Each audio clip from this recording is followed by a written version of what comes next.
Türkiýede we Siriýede bolan hilakçylykly yer titremeleriniň izi bilen türkmen hünärmenleriniň ýurtdaky gurulýan jaýlaryň hili bilen bagly eden duýduruşlaryndan soň prezident Serdar Berdimuhammedow ýurtdaky guruluş işleriniň ýokary hilli bolmagyny tawsyrdy. 20 fevralda geçirilen iş maslahatynyň dowamında Berdimuhammedow görnüşinden ýurtda gurulýan binalaryň berkligi barada hem gurrun etdi. Resmi mediýanyň anyklaşdyrmazdan ýazmagyna görä, prezident gurulýan binalaryň guruluş işleriniň ýokary hilli bolmagy barada degişli tawsyrlyklary beripdir. Bu tawsyryk Türkiýede we Siriýede bolan güýçli yer titremelerinde 10 miňlerçe adamyň hilak bolmagy bilen guruluş işlerindäki harsallygyň we jogapkärsizligiň sol sanda giň ýaýrandygy aýdylan korrupsiýanyň habar teristleriniň tas esasy temasyna öwrilen wagtyna gabat geldi. Bu diňe bir Türkiýede däl, ise Türkmenistanyň Merkezi Aziýa boýunça goňşy döwletlerinde hem eýýäm 2 hepde töwereg wagt bäri häkimetleriň gün tertibiniň esasy meseleleriniň birine öwrildi. Emma 9 waldan ýokary seismik aktiv ýerde ýerleşen Türkmenistanda bu mesele soňky günlere çelini resmi derejede gozgulmandy. Türkiýedäki 6 fevraldaky yer sarsgynlaryndan soň bir näçe türkmen guruluş hünärmenleri azatlyk bilen habarlaşyp, Aşgabatda we Tebitlerde gurulýan binalaryň köplenç gyslanmaç hil talaplaryny ýeterlik berja etmezden galdyrylýandygyny, olaryň 5 balyk yer sarsgynyna hem çydaman yer ýytan boljakdygyny duýdurdylar.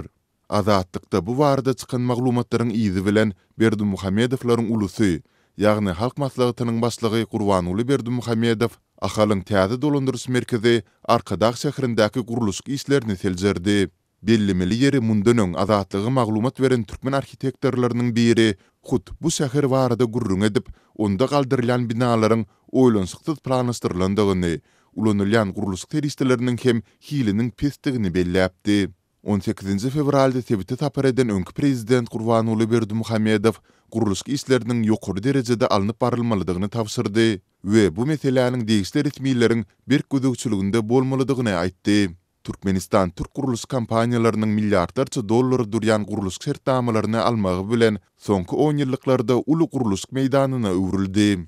Sol bir wagtda türkmen guruluş hünärmenleri ýurtda bina edilýän ýetgalaryň ygtybarlylyk meselesini has öňden bäri gozgap gelýärler we olaryň seismik şertleriň hasaba alınmazdan gurulýandygyny aýdarlar.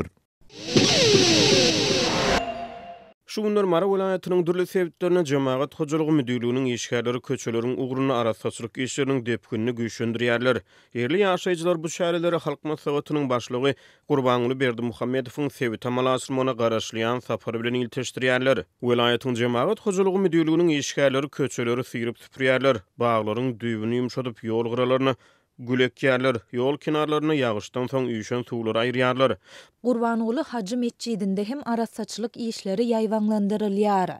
Berdimuhammedow vilayata sapar edende hökmany suratda öz adyny göterýän mescidde sadaka bermek, doga dilek etmek işleri bilen meşgullanýar. Diýip yerli ýaşaýjylar aýdýarlar. Türkmenistanyň prezident Serdar Berdimuhammedow soňky bir aýdan gowrak wagtyň dowamyny Mara vilayatyna ýyly adynyň 3 gedek sapar etdi. Ol ilk başda 9 ýanwarda Sebitde ýerleşen Galkynyş gaz känine baryp gördi. 26 ýanwarda ýene bir gedek Mara Sebitine baryp bol ýerde ministrler kabinetiniň göçme mezgilini geçirdi. Munyň ýa-ni 7 fevralda 2 hepdeniň dowamyny 3-nji gedek Mara vilayatyna baryp beýlek meseleler bilen bir hatarda Garawum kanalynyň kenaryna alınıp barýan işler bilen tanyşdy. Berdimuhammedowyň Sebit amalaşylan saparlary ýanwar aýyna ýurda aralaşan adatdan daşary sowuk howanyň arasyna ýurdun günnäwür sebitlerini ýerleşen iri suwa kabalaryny şol hany Garawum derýasyna buzluklaryň emele gelip munyň ýa-ni howanyň maýlap başlamagy bilen suw joşmalar bilen bagly aladalaryň dören wagtlaryna gabat geldi. Sebitde ýerleşen iri suwa kabalaryna suwun joşma köp bilen bagly dören aladalaryň fonuny am derýanyň we Garawum kanalynyň kenarlaryny berkitmek işine girişildi. Bu aralykda buzluklaryň erep başlamagy bilen Garawum derýasy öz akymyny ütküdip bölekliğin çölüň içine akmaga başlady. Marly ýaşaýjylar kanalyň kenarlaryny berkitmek işleriniň henidem dowam edýändigini aýdýarlar. Şu günler müňlerçe adam zähmet çekýär. Ilki başda Garawum kanalynyň akymyny ütküdip çöl akýan bölegi böwetlenýär diýip pikir etdiler. Ýöne suw täzeden böwedi böwsüp ýene çölüň içine akmagyny dowam etdirýär diýip kanalyň kenarlaryny berkitmek işlerine gatnaşan bir yerli ýaşaýjy Azatlyk radiosynyň habarçysyna gurrun berdi. Gurbanuly Berdimuhammedowyň Mara sebitine amalaşdyrmagyna garaşlyan saparynyň dowamyna Garawum derýasynyň kenaryna alınıp barylýan işler bilen hem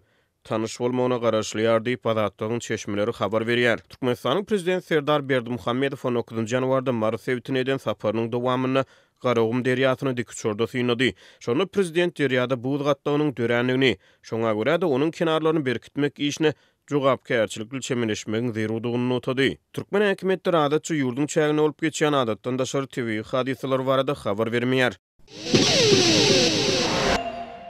Lebap vilayatynyň polisiýa bölüminiň işgärleri Türkmenabad şäheriniň orta mekdepleriniň bir näçesine aýlanyp, ýokary synp okuwçylaryň mobil telefonlaryny barladylar.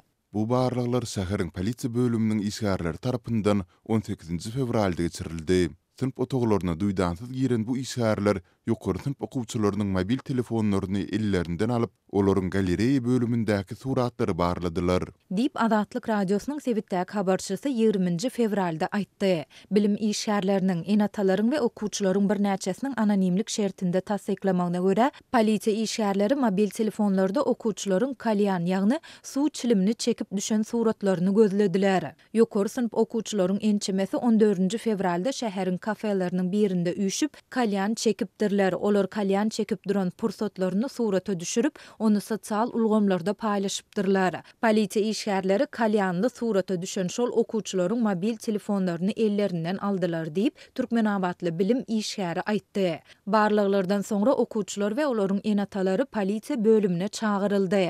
Okuwçylar kalyany haýsy kafede çekendigi barada soraw jogap edildi we olardan bu barada düşündürüş alındy. Okuwçylaryň ýaşy 18-de ýetmeýändigi üçin olaryň ene atalaryna diňe pul jerimesi töledildi. Ýöne polisiýa işgärleriniň kafenin administrasiýa işgärlerine nähil çäre göründigini anyklap bolmady. Olaryň soňky ykbaly belli däl.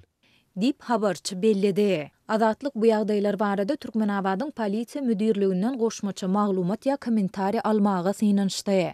Ýöne redaksiýamyzyň 21 fevralda telefon arkaly eden synanşyklary oňy netije bermedi. 2010-2020 ýyllar aralygynda ýurtda çilimiň ornuny belli bir derejede kalyan çekmek däbi tutdy. Şol döwürde temäkiniň gündogor medeniýetine mahsus bu görnüşiniň ýaşlaryň arasynda meşhurlygy artdy. Ýöne soňky 5 ýyla golay wagt bäri türkmen häkimetleri bu däwiň öňüne almak boýunça çärelerini güýçlendirdiler. Habarçymyzyň maglumatyna görä Türkmenistanda köpçülik ýerlerinde, şol sanda kafelerde, restoranlarda, barlarda, hatda öz ýaşaýan öýüňde kalyan çekmek döwlet tarapyndan gadagyn edilýär. Şeýle-de häkimetler kalyan çiliminiň şiresini satýan raýatlary hem ýydarlaýarlar. Gadagynçylygy bozan raýatlary we telekeçilere ýüzlerçe, käte müňlerçe manat möçöründe pul jerimesi salynýar. Emma gadagynçylygy we uly möçberdäki pul jerimesine garamazdan köp kafeleriň we restoranlaryň administrasiýasy özleriniň tanys bilişlerine kalyan çilimlerini hudurlaýarlar. Diýip habarçy aýtdy. Lewapda häkimetleriň kalyany ulanýyşyna gözewçiligi güýçlendirmegi, ýurtda temäki we alkogol önümleriniň sowdasyna gözewçiligiň güýçlendirilmeginiň, şeýle-de temäki önümleriniň gümrük tölegleriniň möçöriniň soňky ýarym ýylda 2 gedek artdyrylmagynyň ideýanyna gabat geldi. Türkmenistan 2025-nji ýyla çenli ýurdu temäkiden azat etmek ugrunda taala edýändigini aýdýar.